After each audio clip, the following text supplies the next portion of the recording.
I started buying and selling businesses over 20 years ago, almost 25 years ago, when one of the earliest business that I started was acquired, and that would kind of led me down the road towards mergers, acquisitions, and buying and selling businesses. Since that time, I've done almost $500 million in deals, and I've taken ownership in I don't even know how many businesses. So Westbound Road, my company, was started to buy and sell businesses, and then that eventually led to advisory to help others buy and sell businesses as well. So that was all great, but how is that a mission? Well, it's not. Here's what happened is more and more I have been seeing, especially since 2020, I've been seeing more and more business owners who, for various reasons, are deciding to sell their business, and they come to me and say, Marty, I'd like to sell my business. Would you like to buy it? Or can you help me find a buyer? And I look at the business and I realize that it is not sellable.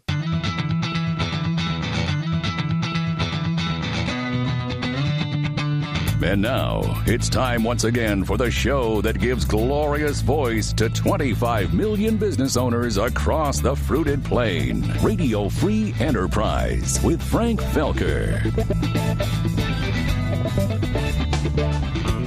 Thank you, Dude Walker. Yes, indeed. I am Frank Fahncke. Welcome back to Radio Free Enterprise. My guest today is Marty Fahncke, Acquisitions Advisor at Westbound Road, calling in from Olathe, Kansas. Marty Fahncke, welcome back for your third visit to Radio Free Enterprise. Well, they say the third time's the charm, Frank, so hoping this one's a home run.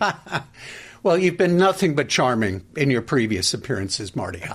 I can testify to that.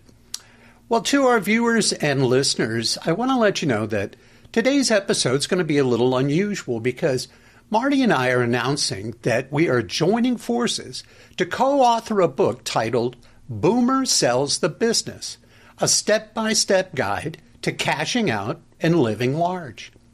It's a how-to book for American business owners in their 50s, 60s, and 70s who have been running their small business for decades and now are considering retiring. It's also a great book for any business owner of any age who is considering the idea of realizing the value that they've built in their business and maybe moving on to try something new. In this podcast, we're going to explain why it is so important that you have your business sale ready, even if you have no current plans to sell it. Marty's going to make a very strong case for that. And then we're going to tell you what you need to do, the 7 steps you need to take in order to move your business from where it is now to that sale-ready condition. Now, I'd like for you to stick around to the end so that you can find out how you can get a free copy of the book and the accompanying workbook. Now, Marty, with all that having been said, tell us what your mission is at Westbound Road and how it relates to this book that you and I are writing. Well, thanks, Frank, for that introduction. I'm so excited to work on this project with you. And it truly is a mission. So I started buying and selling businesses over 20 years ago, almost 25 years ago, when one of the earliest business that I started was acquired, and that would kind of led me down the road towards mergers, acquisitions, and buying and selling businesses. Since that time, I've done almost $500 million in deals, and I've taken ownership in I don't even know how many businesses. So Westbound Road, my company, was started to buy and sell businesses, and then that eventually led to advisory to help others buy and sell businesses as well. So that was all great, but how is that a mission? Well, it's not. Here's what happened is more and more I have been seeing, especially since 2020, I've been seeing more and more business owners who, for various reasons, are deciding to sell their business, and they come to me and say, Marty, I'd like to sell my business. Would you like to buy it? Or can you help me find a buyer? And I look at the business and I realize that it is not sellable. Here's a shocking statistic. Only 15 to 20% of businesses that are put up for sale on the market will actually sell. Only 15 to 20%.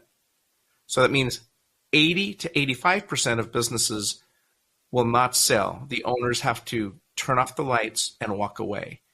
And the really sad thing about that is that the majority of those owners thought they had a business that was worth a lot of money. They thought they had a business that was going to sell. And many of them planned to use that income from that business sell in their retirement. And then they find out it's not sellable, there's no value, and they're in big trouble. And I am here working with you to prevent that from happening to as many business owners as we can possibly reach. That's great. And that's a very strong mission. And I think this is why you and I, we just sort of, our wavelengths are in sync with each other about, it's all about helping business owners. And I've written extensively about this in my, I have a book called Unlocking the M Cube, where I talk about how business owners should start with the end in mind. At some point, you should, throughout the life cycle of your business, you should be focused not only on current income and increasing sales and so forth, but what sort of an asset are you building to sell? The true entrepreneur can see themselves as separate from their business. Their identity is not entirely tied to it. And at some point, they see themselves selling and moving on.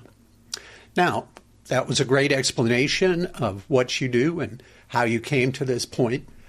What about your contention that every business owner, irrespective of their intention to sell the business today or in 5 years or ever, why is it so important that they have their business in sale-ready condition? Yeah, absolutely. And I have been kind of preaching this message out there quite a bit, and I really want people to take it to heart because I see a lot of times where people are, well, I don't have any intention of selling my business. Why should I even care about any of this? Well, let me give you a story. So most people will buy or sell or start one business in their entire lifetime. However, most people may buy or sell multiple homes in their lifetime. And so I'm going to relate this story to selling a house because a lot of people can relate to that. So when you decide, you might have a house and you've lived there for several years, and you decide, maybe we need something bigger or we need something smaller or whatever the case may be. And so you decide you want to sell the house. You bring in a professional, they come in and they say, all right, here are the things you need to do to sell your house. And it's called staging, right? And so they might say you need to put some fresh paint in these rooms. There might be some landscaping. There might be some decluttering, certainly. And even all the way down to, baking fresh baked chocolate chip cookies when the buyers come through so it smells really, really pleasant. Now, it is not uncommon in that scenario for a homeowner to decide they want to sell their house, get it all ready to sell and make it appealing to buyers, and then they look around and go, oh, wait a minute, this actually isn't so bad. We've fixed all those little things that we've been living with for a long time, and it's all spruced up and bright now, and maybe we'll stay. And it is not uncommon for homeowners to just decide to stay. Well, it's a similar situation with your business. If you are in your business right now and you've had it for a really long time, you may have no interest in selling, but if you were to prepare your business for sale, to make it appealing to a prospective buyer, or let me rephrase that, to a prospective new owner, then you as the current owner can have a fresh new look at the business and a whole different attitude towards it. If you clean up the things that need to be cleaned up in your financials and your operations and put in the processes and procedures that need to be done to make the business so that it would be appealing to someone else, it's probably going to be even more appealing to you. We've had scenarios where business owners who are working 50, 60 hours a week in their business, and we help them over a period of time get the business ready to sell. And one of those is to get the owner out of the day-to-day operations. And we'll talk about that a little bit later on. But, they're making, let's say, $150,000 a year and working 50, 60 hours a week. When you do all of the steps necessary to sell your business, you might be working 20 hours a week, and guess what's going to happen? Your profit margins are actually going to go up because it's going to be running so much smoother and so much more efficiently. So you're going to be making more money and working less. And again, you may look around and say, heck, why would I sell it now? Great. That's exactly what we want for you, is to have a great, thriving business that isn't killing you and driving you into an early grave. Now, That's the I'm sorry, positive please side go of ahead. why you should have your business ready to sell. Yeah, Frank? No, go ahead. I thought you were Okay. coming to a close there. Please go ahead. Well, no, that was the positive side. I'm going to talk about the negative side. And the negative side is what I call 4Ds and a B. All right. The 4Ds are divorce, disease, debt, and disagreements. And the B is burnout. Those are the reasons we have people calling us every single day saying, I need to sell my business. Note the word I just used, need, not want. It is very, very common to be trucking along in your business and everything seems fine and something happens. Life happens, and all of a sudden you find yourself needing to sell your business. Divorce is obvious. Disease is really, really common. We just had a business that we just sold, closed on a few weeks ago, where it was a great, thriving business. They were doing millions of dollars in revenue a year, and some things happened, and two of the founders who were family members got cancer at the same time, and it decimated the business, and we wound up selling it for pennies on the dollar because they were not prepared. Their business was not ready for sale, and but they had a timeline that they had to hit, and there was nothing we could do about it. We got the most money we possibly could for it, but it was substantially less than it would have if they'd have been ready. So divorce, disease, debt, financial ramifications. Inflation is kind of going rampant right now.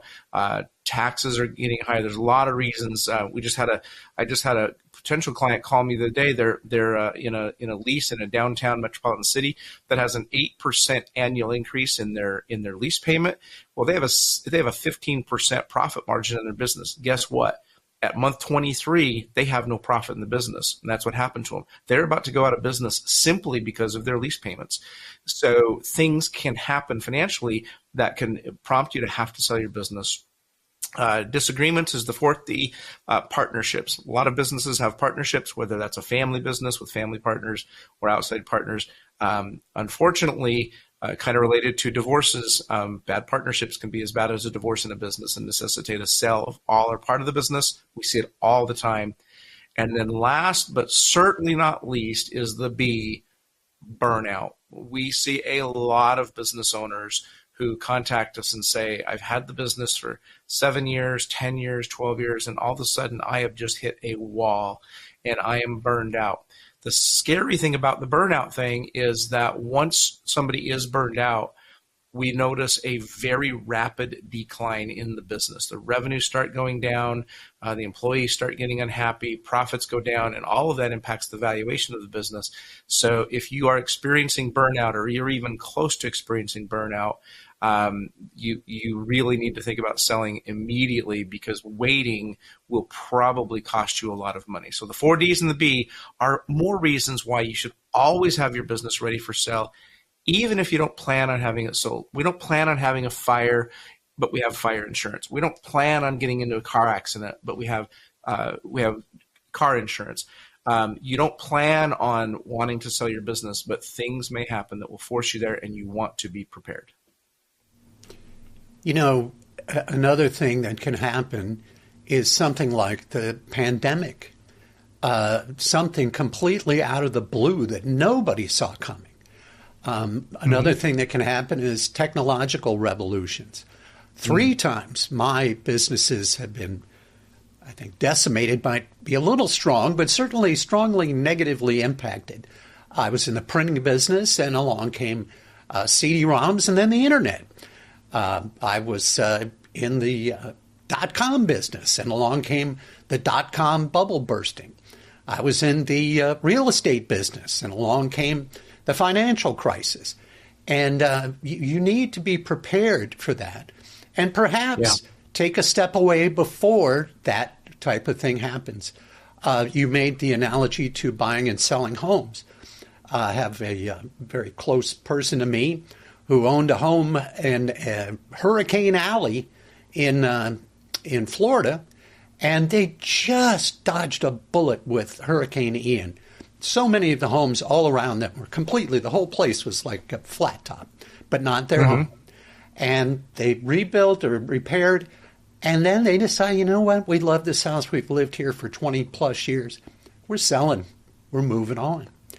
And it just makes sense to be prepared. And everything you've just said, particularly relative to burnout, I know I've seen it many times. I'm sure you have as well.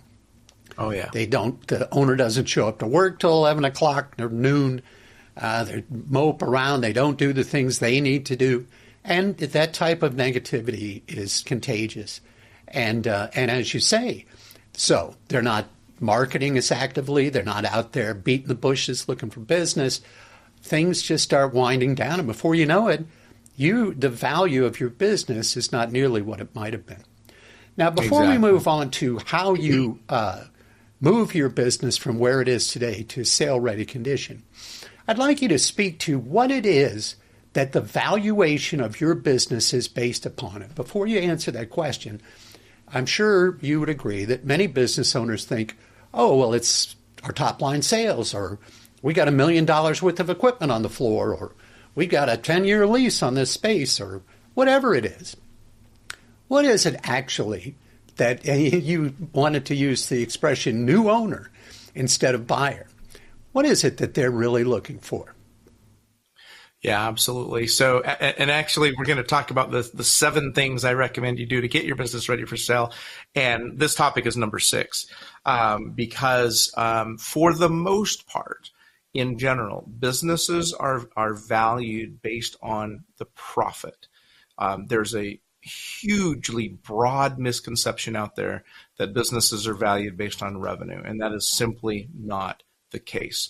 Certainly revenue is important, and if a business doesn't have revenue, it's not a business, but the valuation is generally going to start with profit, and then from there, you'll start to look at asset values, like you mentioned, equipment or inventory, real estate, obviously if it owns real estate, the real estate value, et cetera. But in general, the simple answer is profit, and we're going to talk about that much more aggressively a little bit later on, because I see a massive mistake that a lot of business owners make that I want to touch on when we get to kind of our 7 things to look at to get your business ready to sell. Well, I apologize for jumping the gun on that one, Marty, but all right, it was top of mind for me because it's an important topic and one that most people do get wrong.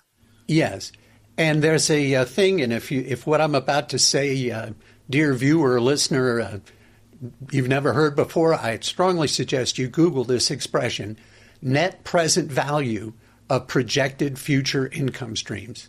And basically what it means is, let's say you're making $100,000 profit per year. Over 10 years, that would be $1 million. But because of what's called the time value of money, you're not getting $1 million today. That $1 million over 10 years is worth, let's say, $500,000. I've just thrown a number out. In any event, that's what, in essence, an entrepreneur or a new owner or a business buyer is most interested in.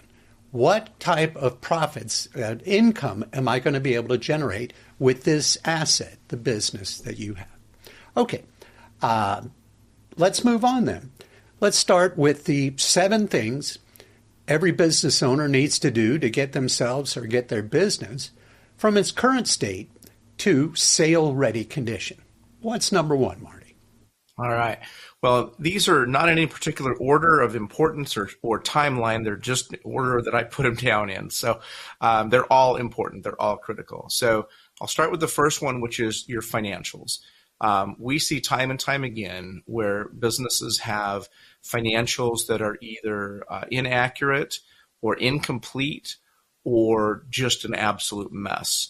Entrepreneurs and especially small business owners are kind of notorious for flying by the seat of their pants with regard to financials. And, you know, they basically run it by, if there's money in the bank at the end of the month, then it must have been a profitable month. You cannot run your business that way. If you're going to have a sellable business, and if you're going to have a business that's worth even owning yourself, you want to have your financials in order. Make sure you have a bookkeeper who is keeping all of your accounts payable and your accounts receivable into some sort of a system like a QuickBooks or whatever you want to use. But you should always have your financials in clean order, understand your financials, know what your profit margins are, both gross profit and net profit, understand how your capital expenditures are impacting your financials, and know what your financials look like in the past and in the future. Make projections, understand what your business is going to look like this year, next year, and the year after. That's a tall order. Again, most business owners don't have this in place, but it really isn't that complicated. If you aren't a great numbers person, hire somebody who is. It will be one of the best investments you will make in your business. Number two is what we call an operating system, or what is called an operating system. Do not confuse this with a piece of software. When we think operating system, we think like Windows or something like that. An operating system is a business operating methodology that lets you do everything from creating processes and procedures and standards and documents to hiring, firing, your marketing efficiencies, everything else. And it's an entire system. There are a couple out there that we've used in the past very successfully. There's EOS, which is the Entrepreneurial Operating System. There's the Gazelle system. There's the Scalable Operating System. Take a look at all of those and find one that fits. But it's really everything from meeting rhythms to outlines of templates of planning and strategizing. So, for example, this is a document my business partner and I called the 90-day game plan. Every 3 months, we get together and we write this document out. We go look at the past 90 days, the present, the future, and then we have what's called our Focus 5, which is the 5 things we want to achieve in our business to make the biggest impact. So again, it's not a software, it's a system.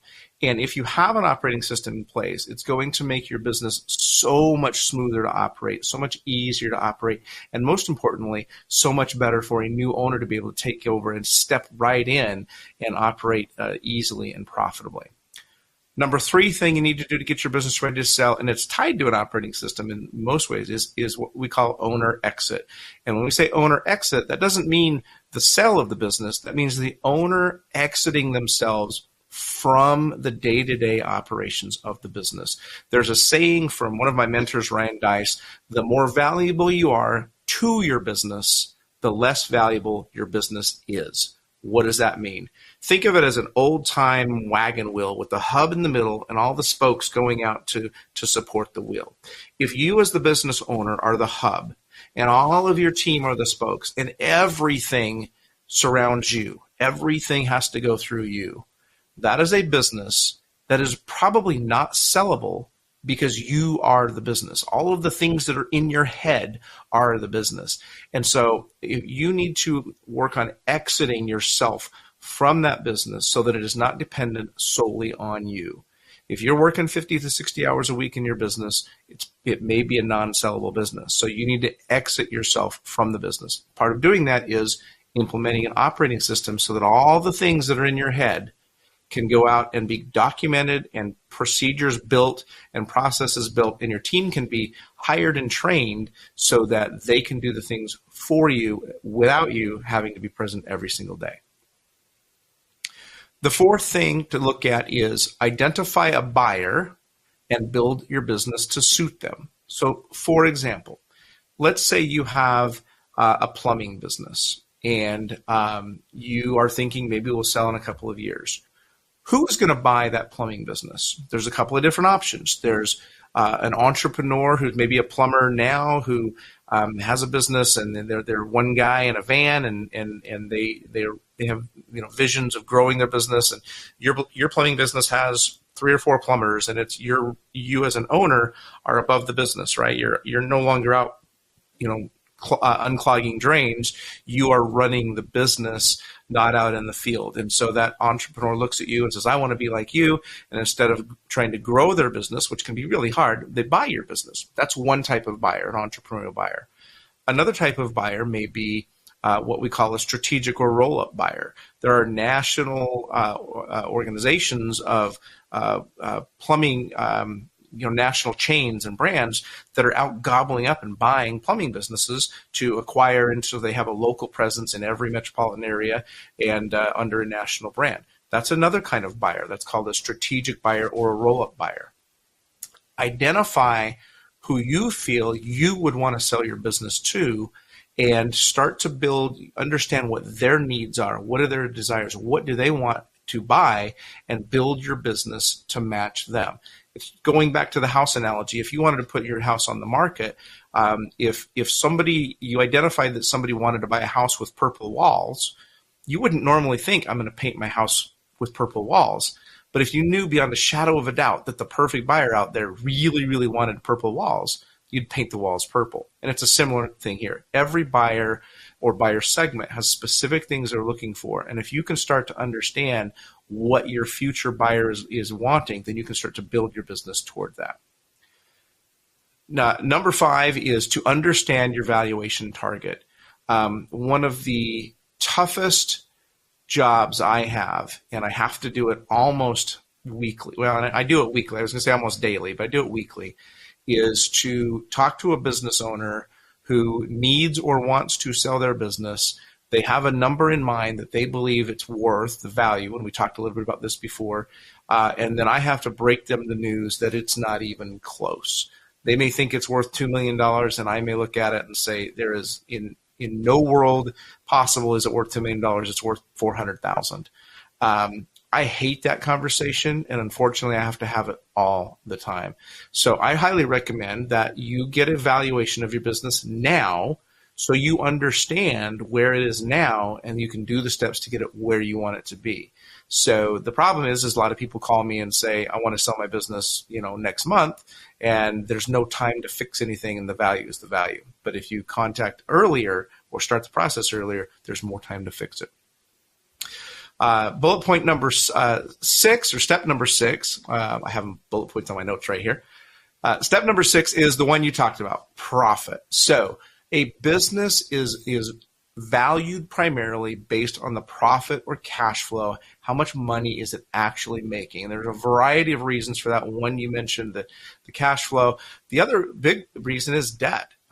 If most buyers of a business have to use debt to buy the business, whether it's SBA loans or other types of financing, they have to fund the acquisition. Well, if the debt service of the business acquisition is more than the profit of the business, that can't happen, right? So you have to have a high profit margin in the business in order to make it sellable. And here's something else, a big tip. Listen up. This is really critical. Many business owners operate their business and their financials for tax mitigation, meaning they're trying to minimize their profit as much as possible by stuffing as much stuff into the business to make it look like they're not making as much money in order to minimize taxes. Fine. That's one way to do it. The problem is, we've had many business owners who's called us up and say, I want to sell my business. It's doing $2 million a year, but I've got a great tax mitigation strategy, so it shows no profit whatsoever. How much is it worth? And that is a really, really tough proposition. On most business transactions, it's a 3-year look back. So if you're currently in a tax mitigation strategy and you're doing everything you can to minimize your profits, to minimize your taxes, you may want to start thinking about changing that. You want to maximize your profits. You can't make the same money twice. You're either going to make the money by saving on taxes, or you're going to make the money by showing profit and selling the business and gaining it that way. But most people are trying to have their cake and eat it too. And it's sad when I have to have that conversation with people that have an unprofitable business on paper. They're making money, but on paper it's unprofitable. Well, guess what? On paper it's also not valuable. And then the last bullet point that I want to talk about, number 7, is prepare early. 3 years is optimal. Again, I mentioned why. 3 years look back on financials, 3 years look back of history on a business is standard in the acquisitions game. Most people are going to look at 3 years, especially in 2024, when at the time of this recording, 2025, 2020 didn't count. 2020 was an anomaly, the COVID year, and even 2021 to some degree. Things were so weird for so many businesses. Some had crazy high record revenues and some, and of course PPP and EIDL and all that. Some had horrible, horrible years. So those years are kind of ignored, but the last 3 years of your business is what is key. And so if you start preparing now for a sell in 3 years, all of the things that I just talked about and many more are going to be in the best shape possible when you get ready to sell. So number 1, clean up your financials. Number 2, install a business operating system. Number 3, exit yourself as the owner from the business. Number 4, identify the right buyer and build your business to suit them. Number 5, understand your present valuation and the valuation you want to get when you sell. Number 6, focus on profit. And number 7, start at least 3 years in advance. So hopefully that was a lot of information, but we're going to go a lot deeper in the book. Yes. And I did not interrupt you. I have so many, things I want to say, and also questions I want to ask. But I just felt you were on a roll, and that was all fantastic information and everything that we need to know to move ourselves from where we are to that sale-ready position. So I would like to now touch on through them one at a time. Number 1 was get your book straight. Is that correct? Correct. Financials. Okay. Yep. And so I liked how you talked about tax mitigation and, we don't pay any taxes because we don't have any profit. Well, nobody wants to buy no profit because, as we discussed, profit is what people are buying. Another thing that I've seen is that business owners will take benefits or, go that are off the books or, literally go so far as they're taking cash that they're not recognizing as revenue.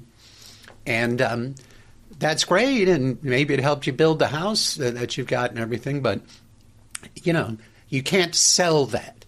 You can't, pull the buyer aside and whisper in his ear and say, well, hey, guess what?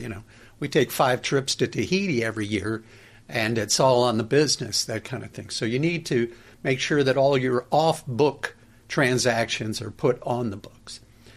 Exactly. Yep. You refer to it as an operating system, and the expression I've always used is an operations manual.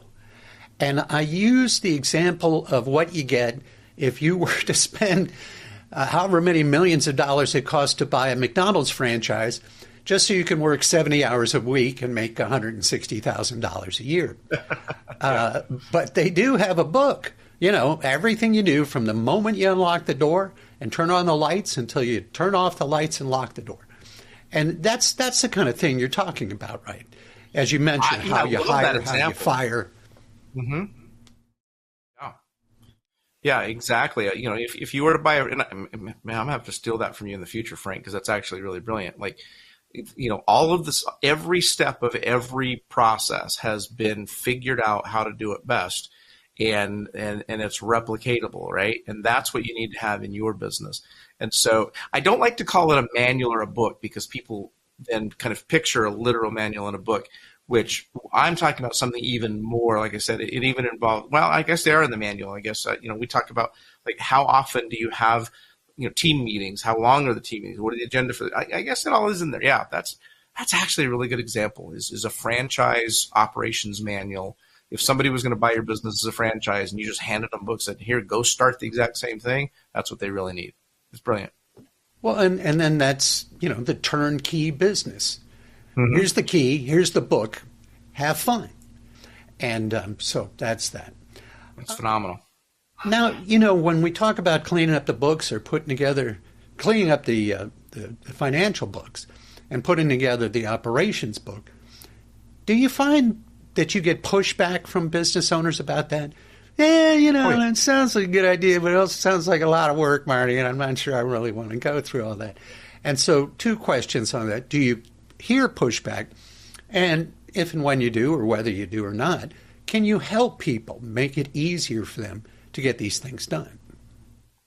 Yes. The answer to the first question is yes, certainly. And it kind of depends on their timing. Again, if they're calling me and saying, I have to sell my business now, then no, there's no time to install an operating system and create that book. It's not going to happen. Their financials should be in order. And we actually have like accounting, partner accounting firms that will take over their financials and clean everything up. It can take sometimes a month or two to do all of that, but we absolutely recommend that happen, and we've got resources to do that. If somebody's contacting us well in advance of their sale, a year or 2 or 3, which is optimal, there's plenty of time to do all of that. And I don't get a lot of pushback from people who are contacting me that far in advance, because these are people that have figured it out, right? They're contacting saying, how do I get the most money for my business when I'm ready to present? Tell me and I'll do it. And if they're contacting me that early, they're big enough planners and they understand well enough to know that, yeah, if they've got to start, creating the playbook or creating the operating system now, and it's going to be a lot of work, but it's going to pay off in the end, then I get a lot less pushback. The pushback I get is from people who, like I said, have to sell.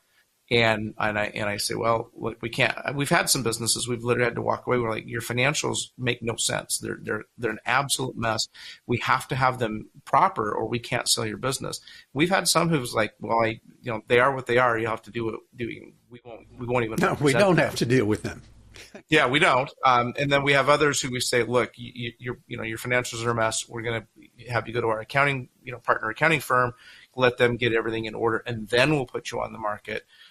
Which we get pushback on. Well, I need to sell now, not in 2 months. It's like, I can't sell a business that the financials literally don't add up. It's just, no buyer is going to buy it. And if they do, they're going to come back and sue you later because something wasn't right. So, no, great. Just can't happen. Yeah, that's what you need. Yeah. And also, a fire sale, you're not going to get the best price. In fact, you're going to get a very poor price. Exactly.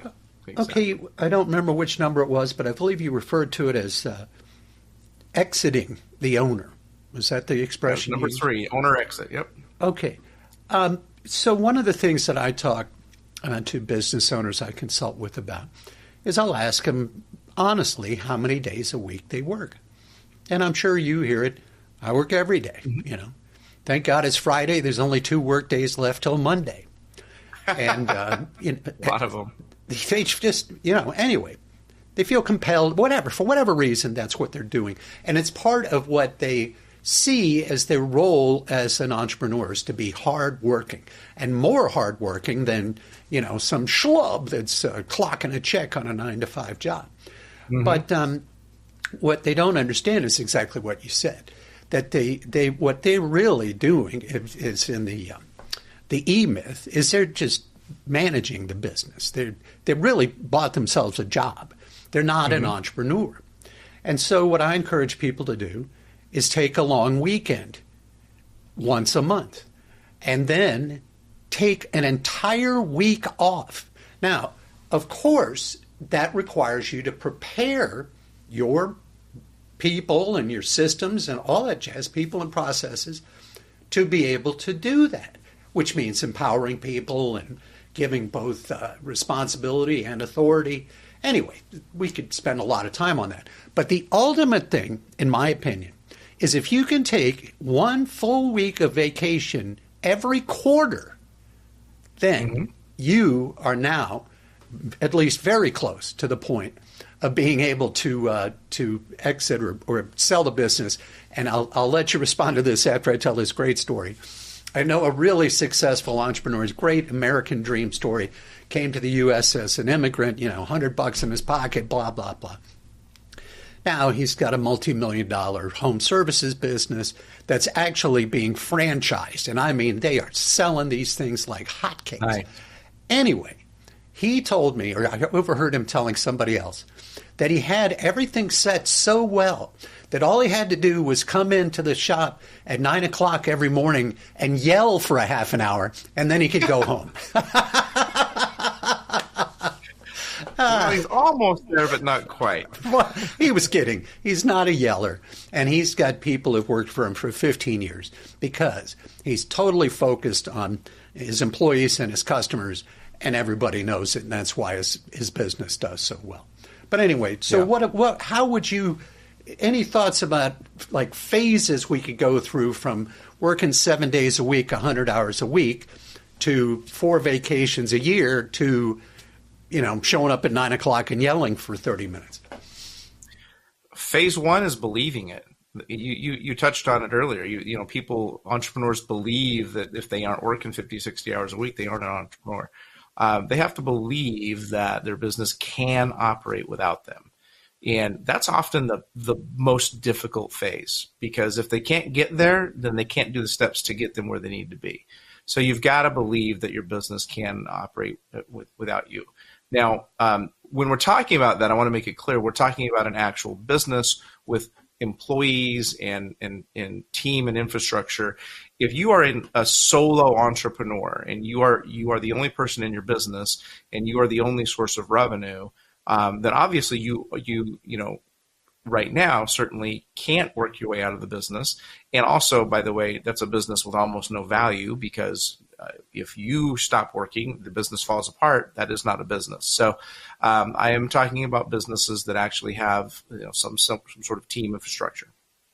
So the first step is getting them to believe it. The second step is understanding those steps how. And we always say that the ultimate scenario is you should be able to be a month on a deserted island with no internet, no phone, no nothing, and you get 15 minutes once a month to log online and check on the status of your business and make any impact. And so you should have a dashboard that you can pop up and instantly with red, yellow, and green. And we actually implement these in our businesses. Red, yellow, and green. You pop it open. You look. If it's all green, you close the laptop and you go back about your business. If it's yellow, that tells you that there's something that's not quite right. You need to maybe go in and twist a dial or ask a question or poke something. And if it's red, that means, hey, something's seriously wrong and we need to fix it.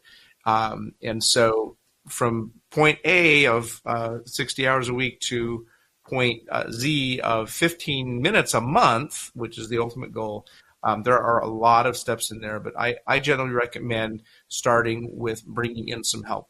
There are coaches for EOS, there are coaches for Gazelles, there's coaches for Scalable who can come in and get everything set up for you and help you through that process. It's not a very easy thing to do self-serve. You usually need an expert to kind of put you through that.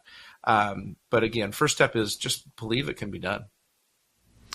We're going to need to zip through my last 2 or 3 points here and then get to telling people how they can get a copy of the book.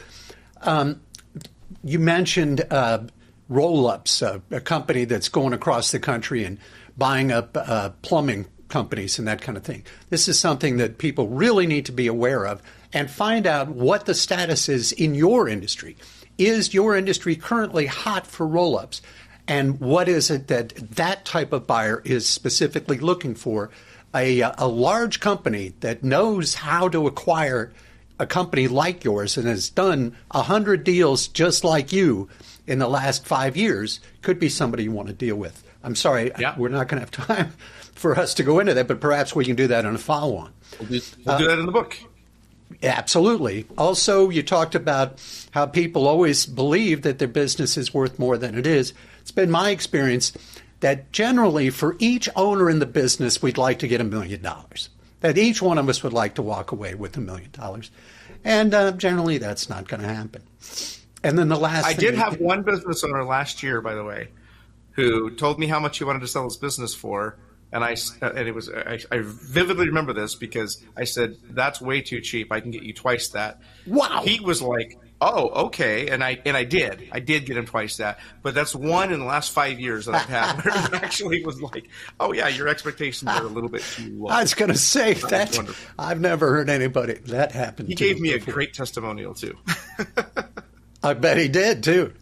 And then the last thing is you talked about 3 years. There's 3-year look back. Let's start today. Let's start maximizing profits. Let's start writing the book. Let's start doing everything that Marty recommends. And those 3 years are going to go by fast. Even if you are starting to feel burned out or what have you, if it's important enough to you to walk away from this endeavor with a big chunk of change to allow you financial, if not independence, a lot of freedom and choices about what you're going to do next, 3 years is a worthwhile investment. So, Marty, let's talk about. I want to just tell people. Well, I'm sorry. one last thing, maybe on any of those things I just talked about, roll-ups, 3 years or what have you, before we go to how people can I think get we the pretty book. much covered it. I think that I have kind of word vomited a ton of information, and if you're listening to this right now, you're probably feeling a little bit overwhelmed. So I think I've probably covered everything as best we can. I think we're going to get into a lot more detail later on in the book and the workbook and in future interactions. I know that there's lots of people that are going to have lots of questions after hearing all of this, and you're going to talk about how we can help them out. Great. Okay, all you need to do is to send an email to book@boomersellsthebusiness.com. And obviously that will include your email address.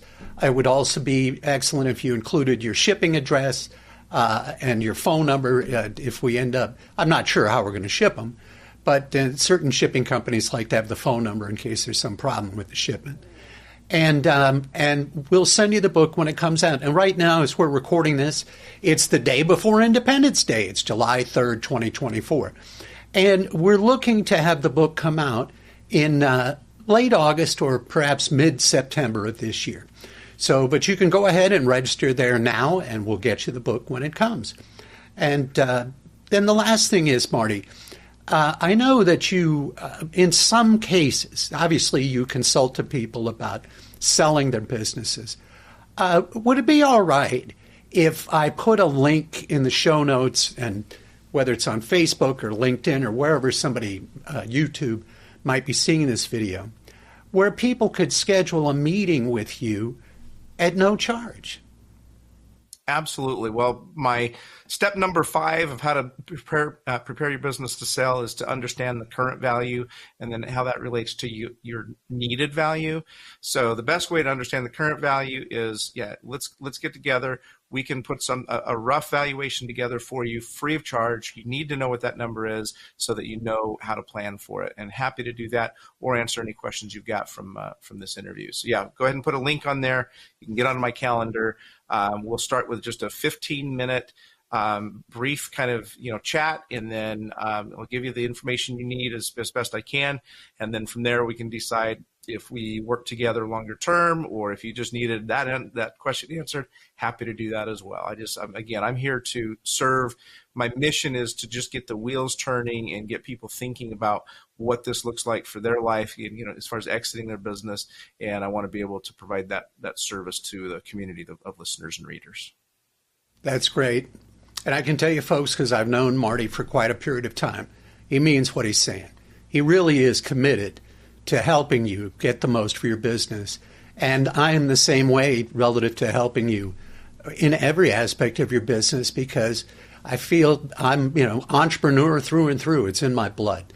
I literally have been doing this since I was 15 years old, which makes it 50 years now. So wow. I love you guys, and Marty and I both want the best for you. Marty Fahncke, absolutely. Thank you so much for joining me again for the 3rd time on Radio Free Enterprise. Thanks for having me here, Frank. It's been an absolute fantastic opportunity, and I am so looking forward to working with you to literally change people's lives and make them better. It's great. I'm very excited. Well, thanks again to Marty, and thank you for joining us. Until next time, I'm Frank Felker saying I'll see you on the radio. He's the kind of guy who finds microeconomics fascinating. But go ahead and listen anyway. Radio Free Enterprise with Frank Felker.